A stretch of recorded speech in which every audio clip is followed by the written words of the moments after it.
question sur les assemblées générales.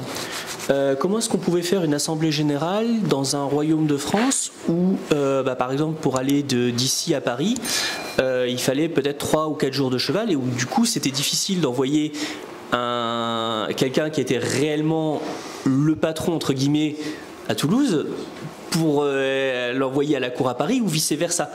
Alors comment se faisait cette délégation territoriale ? Ben oui, alors vous touchez là quelque chose de très important. C'est ce qui explique la naissance des États de Languedoc. En fait, dès les années 1350, eh bien, les États de Languedoc se réunissent séparément. Mais ce sont des États généraux de Languedoc qui se réunissent séparément des États généraux de la langue d'Oil. Voilà. Et bien sûr, alors c'est un motif invoqué par les rois pour dire oh mais tout ça, ça coûte trop cher, la consultation, ça fait perdre du temps, donc faisons des économies. C'est une raison qui a été invoquée souvent aussi à l'époque moderne pour supprimer les États de Languedoc, mais qui ont quand même perduré jusqu'à la Révolution. C'est sûr que ça donne un gros avantage aux représentations des grandes villes qui, elles, avaient les moyens d'envoyer des délégations. Donc très souvent, les petites villes disaient « Ah ben non, mais on va être représenté par Toulouse, par exemple, ou par Paris. » Voilà. Mais effectivement, c'est aussi... Enfin, les rois de France ont beaucoup joué sur la rivalité entre États locaux et États généraux. D'autant que ces États locaux s'appuyaient sur des privilèges auxquels ils tenaient beaucoup, notamment les Normands. Ils avaient un privilège, une charte aux Normands de 1315. Et donc, très clairement, à l'époque de la guerre civile d'Étienne Marcel, les rois s'efforcent de scinder la consultation, par bailliage, par sénéchaussée ou par province. Et justement, les États généraux révolutionnaires d'Étienne Marcel vont vouloir imposer la réunion à Paris, et pour tout le royaume. Mais en effet, la taille du royaume de France donne un avantage au roi de France, c'est-à-dire qu'on n'est pas comme en Angleterre, avec un royaume très compact, et donc un dialogue vraiment binaire entre le roi et le Parlement.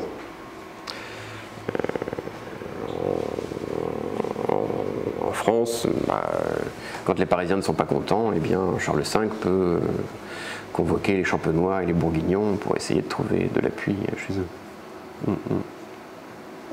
Et les provinces craignent que la mise en place d'états généraux ne débouche sur une remise en cause de leurs privilèges.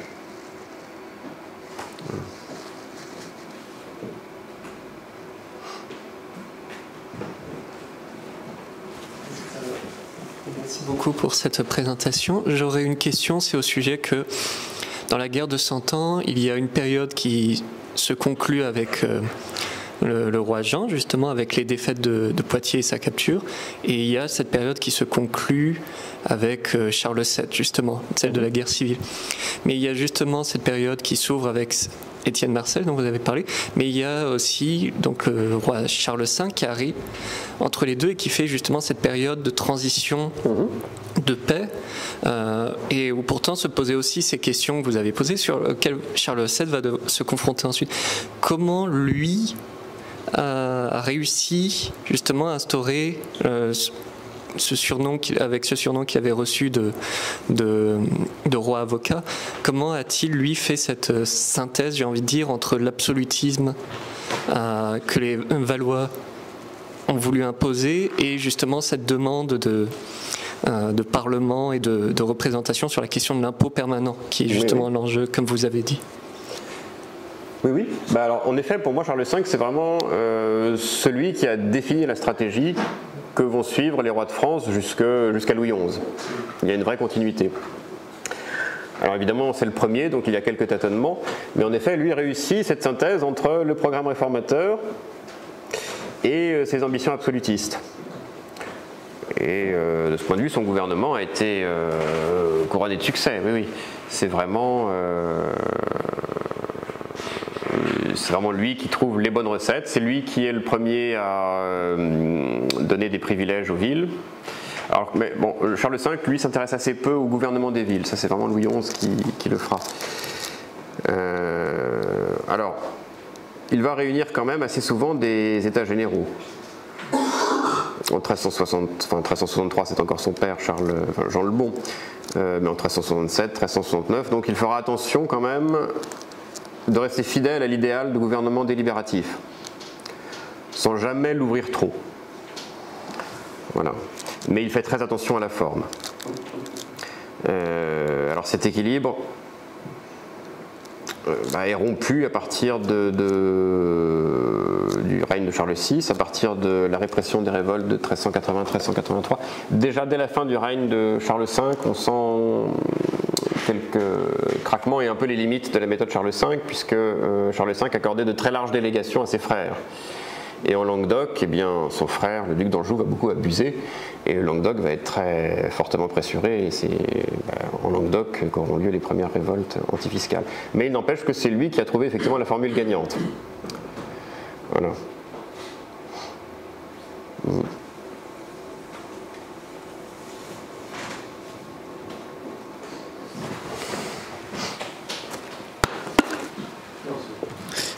Peut-être une question sur l'évolution de l'armement et du financement de l'armement, enfin, comment ça évolue au cours de cette... Peut-être une question sur l'évolution de l'armement au cours de la guerre de 100 ans et du financement de l'armement. L'armement, le coût de l'armement, oui. Alors oui, oui. Merci de votre question, parce qu'effectivement, on parle beaucoup de ces aspects techniques qui ont leur importance, mais peut-être pas autant qu'on ne l'a dit. Alors on a parlé bien sûr de l'arc anglais, qui est très efficace face à la cavalerie, beaucoup moins face à des nobles qui tout simplement descendent de leur cheval, ce qui est le cas dès la bataille de Poitiers. La grande évolution, il y a deux évolutions importantes pour l'armement du côté français. C'est l'amélioration des armures, avec le développement de l'armure de plate, qui est du harnois blanc, qui couvre complètement les corps des combattants. Et puis bien sûr le développement de l'artillerie. Alors ces armures coûtent cher, elles coûtent de 25 à 50 livres, tournois à peu près, mais le coût de l'armement est quand même incroyablement minime par rapport au coût des soldes. Voilà. Alors vous me direz, les soldes servent à tout, et puisque les combattants précisément devaient arriver équipés. Il n'empêche que les principaux postes de dépenses pour un combattant, c'est la nourriture, et c'est le cheval, et la nourriture du cheval. Voilà, beaucoup moins l'armement. Quant à l'artillerie, alors l'artillerie a eu un rôle majeur, c'est-à-dire que d'un coup d'un seul, à partir des années 1420-1430, la valeur défensive des châteaux forts a été réduite à néant quasiment. Donc ça a provoqué une énorme concentration des valeurs stratégiques dans les villes, qui elles sont restées très difficiles à prendre. Et d'ailleurs,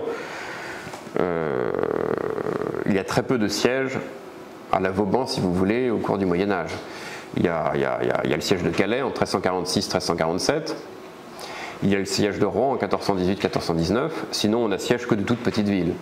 Paris est une ville absolument imprenable, et ça explique aussi d'ailleurs le poids politique des villes, par rapport à la période antérieure et par rapport à la période précédente. C'est-à-dire qu'à l'époque de Philippe Auguste, les villes sont protégées principalement par des palissades, etc., et les armées féodales les prennent comme ça.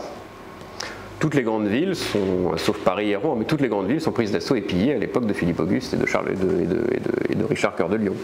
Ce n'est plus du tout le cas à l'époque de la guerre de 100 ans, ce sont quasiment des endroits absolument imprenables. Et par ailleurs, oui, sur l'artillerie, on a dit, ah oui, l'artillerie a provoqué la fin de la féodalité, donc je vous ai expliqué que la féodalité au sens militaire avait déjà disparu avant, et le coût de l'artillerie était tout à fait dérisoire. À l'époque de Charles VII et de Louis XI, n'importe quelle ville peut se payer, ou n'importe quel grand seigneur peut se payer des pièces d'artillerie. Et dans le budget de la monarchie, en temps de paix, l'artillerie coûte 1 ou 2%. Ça représente 1 ou 2% du budget de l'État. Peut-être 5 à 10% en temps de guerre, quand effectivement il faut lever des milliers de pionniers, etc., acheter de la poudre, dépenser de la poudre. Mais le coût de l'artillerie est très faible. Donc il ne faut pas surévaluer son importance dans la fin de la guerre de 100 ans. Mais il ne faut pas la réduire non plus, parce que c'est vrai que, par exemple, la Guyenne anglaise a pu être conquise grâce à l'artillerie. C'est-à-dire qu'à l'époque de Jean le Bon, à l'époque de Charles V, il y avait tout un réseau de places fortes, le long de la Garonne, le long de la Dordogne, Et chacune de ces places fortes pouvait arrêter l'armée royale pendant des mois. Voilà. Or, toutes ces places fortes sont tombées en quelques jours, en 1453. Voilà. Mais les villes restent quasiment imprenables. En fait, entre le 14e, au moment où toutes les villes se dotent d'un circuit de rempart complet, et l'époque de Vauban. Et là, pourquoi? C'est un sujet sur lequel je travaille en ce moment, c'est-à-dire que pour moi, en fait, le grand facteur explicatif de la révolution militaire, c'est pas l'armement, c'est pas la fortification bastionnée, c'est l'effondrement des soldes. Puisqu'en fait, après la guerre vous avez l'effondrement du service féodal gratuit. Ensuite, vous avez la peste noire, effondrement de la population, ça provoque un triplement des salaires. Ça aggrave encore le problème des rois pour financer la guerre. Et puis vous avez les villes qui se dotent de murailles. Ensuite, à partir du XVe siècle, la population se reconstitue et le niveau des soldes et des salaires va diminuer. C'est quelque chose qui est très connu depuis très longtemps. Dès le début du XIXe siècle, même dès la fin du XVIIIe siècle, Adam Smith, Malthus, Marx, enfin les pionniers de l'économie politique, ont vu ce phénomène absolument majeur de hausse des salaires après la peste noire et de chute. Mais ils n'en ont pas vu les conséquences pour l'État. Or, l'État, qu'est-ce que c'est? C'est une institution qui emploie des gens. Et donc le coût des hommes, des bureaucrates, mais aussi et surtout des soldats, va s'effondrer tout au long du XVIe siècle. Et donc, en fait, à pression fiscale constante, Louis XIV va pouvoir aligner non pas 10 000 hommes comme Charles VII, mais 150 000. Et quand on arrive, non pas avec 4 000 hommes comme les Anglais à Orléans, mais avec 80 000 hommes comme Louis XIV devant Bruxelles, le rapport de force, évidemment, voilà. Et donc pour moi, c'est un des principaux facteurs de l'essor et du triomphe de l'absolutisme dans la France moderne. Et par rapport au progrès technique, du coup, on compare souvent le progrès technique à la praticité, le côté pragmatique opérationnel sur un champ de bataille. Oui. Qu'en est-il du rôle de l'arbalète en défaveur ou en faveur? Il y a souvent cette légende à Zincourt ou dans d'autres batailles. À Crécy, oui. À Crécy, oui, pardon, excusez-moi. Oui. Qu'en est-il du rôle de l'arbalète qui est lente à recharger, extrêmement difficile à tendre, contre les arcs longs anglais? Bon, les études ont montré que manier un arc demande énormément de musculature parce que ça déforme, ça donne des sciatiques par exemple. Enfin, c'est pas comme dans les films quoi. Mais qu'en est-il de cette différence technologique ou en tout cas d'emploi d'armement entre les Français et les Anglais? Oui. Alors là aussi, on retrouve le facteur social et politique. Bon, alors effectivement, à la base, l'arc long est beaucoup plus efficace que l'arbalète, en tout cas en bataille rangée. L'arbalète, en revanche, garde son intérêt pour les sièges et aussi dans les batailles navales. Puisque les batailles navales peuvent être assez longues et donc on a le temps de recharger, de décharger, voilà. Mais en fait les Français vont très peu utiliser l'arc long. Alors en théorie, dans l'armée permanente de Charles VII, vous avez un homme d'armes pour 2 archers à cheval. En réalité, on s'aperçoit que les archers à cheval, le plus souvent, sont équipés et combattent comme des hommes d'armes de second rang. On les voit très rarement mettre pied à terre pour combattre à la manière anglaise. Et pourquoi? Parce que beaucoup des archers sont en fait des nobles qui préfèrent combattre de la belle manière, c'est-à-dire avec la lance sous le bras. Voilà. Voilà, oui, et puis aussi l'autre facteur important, c'est qu'en fait, en France, la noblesse est quand même tellement nombreuse que le roi peut se permettre d'avoir des armées composées majoritairement de nobles. Sous Charles V, l'armée de la Reconquête, de Duguesclin, etc., vous avez 80% de nobles. Alors que les Anglais, eux, ne sont pas assez nombreux. Il y a 3 ou 4 000 nobles en Angleterre. Ils sont obligés d'aligner des armées composées principalement de roturiers. Donc vous voyez là aussi que l'aspect technique ne peut pas être dissocié de l'aspect social et politique. J'avais une autre question sur l'articulation entre la technologie militaire et les impacts sociaux. Oui. C'est que j'avais l'impression que certaines armes, telles que l'arc long ou le combat en armure lourde, nécessitent un soldat de métier qui a passé sa vie à s'entraîner au métier des armes, là où des armes antérieure ou postérieure et dont l'efficacité relative par rapport aux armes des spécialistes est importante, fait qu'on peut plus facilement entraîner des paysans, ce qui fait que une fois qu'on a des arquebuses, ça ne sert plus à rien de s'embêter à avoir une noblesse professionnelle ou des archers entraînés depuis longtemps. On prend des paysans et on leur colle des arquebuses et on en prend un peu plus, ce qui peut aussi faire baisser les soldes finalement. Oui, tout à fait, mais justement les soldes ne baissent pas. Voilà. Mais alors oui, vous avez absolument raison, le niveau de technicité, ou même pour manier la pique avant, les armées de piquiers des villes de Flandre étaient assez efficaces sur le champ de bataille. Ne parlons pas des Suisses avec leur hallebarde, voilà. Encore que la hallebarde nécessite quand même un certain entraînement. Mais oui. Mais paradoxalement, l'archer anglais, enfin, le combattant, l'arbalétrier par exemple, l'arbalétrier de base n'est pas moins bien payé qu'un archer anglais. Et réciproquement et inversement, les combattants les plus professionnels au XVIe siècle subissent la baisse des soldes. Je ne sais pas si j'ai répondu à votre question. Oui, c'est un phénomène qui me semble important. Après, oui. Le pourquoi n'est pas forcément simple et pas univoque, mais justement, les questions ne sont pas toujours simples. Les questions publiques sont multifactorielles. Oui. Après, c'est sûr que l'apparition du fusil a aussi permis, en effet, d'augmenter le nombre. D'augmenter l'équipement. L'équipement devient moins coûteux, oui. Mais il n'empêche que la base, quand même, ça, s'il faut avoir ça à l'esprit, l'essentiel du coût de la guerre, c'est quand même la nourriture des hommes et surtout des chevaux. Je travaille sur l'époque de Louis XIV, je suis stupéfait par le coût du fourrage des chevaux. Notamment dans les quartiers d'hiver, parce que bon, certes, le poids de l'infanterie progresse énormément par rapport à la cavalerie. Sous le règne de Louis XIV, vous avez 60 à 80% de fantassins et 20 à 30% de cavaliers. Mais ces cavaliers coûtent aussi cher que toute l'infanterie. Et en fait, la moitié de l'impôt royal quasiment sert à payer le fourrage des chevaux. C'est quand même très étonnant. Ouais. Et l'artillerie coûte en fait assez peu cher, c'est un poste de dépense assez peu important, ce qui n'empêche qu'elle a une grande importance sur le champ de bataille, évidemment dans les sièges.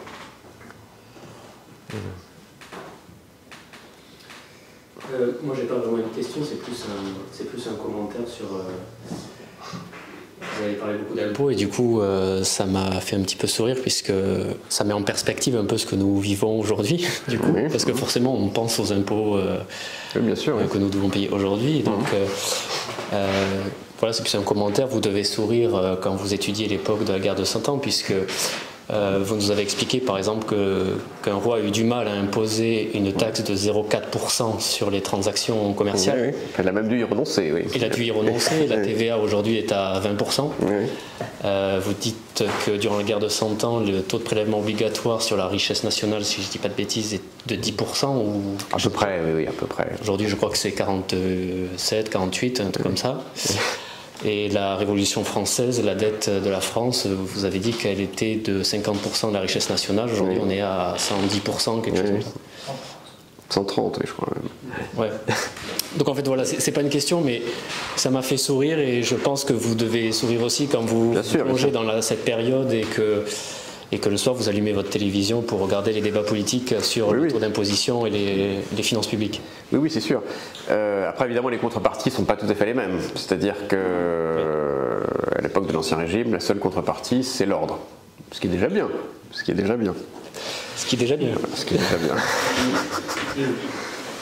Voilà. Oui. Je voulais dire quelque chose à ce propos, mais je ne sais plus quoi. Ça ne devait pas être si important au fond.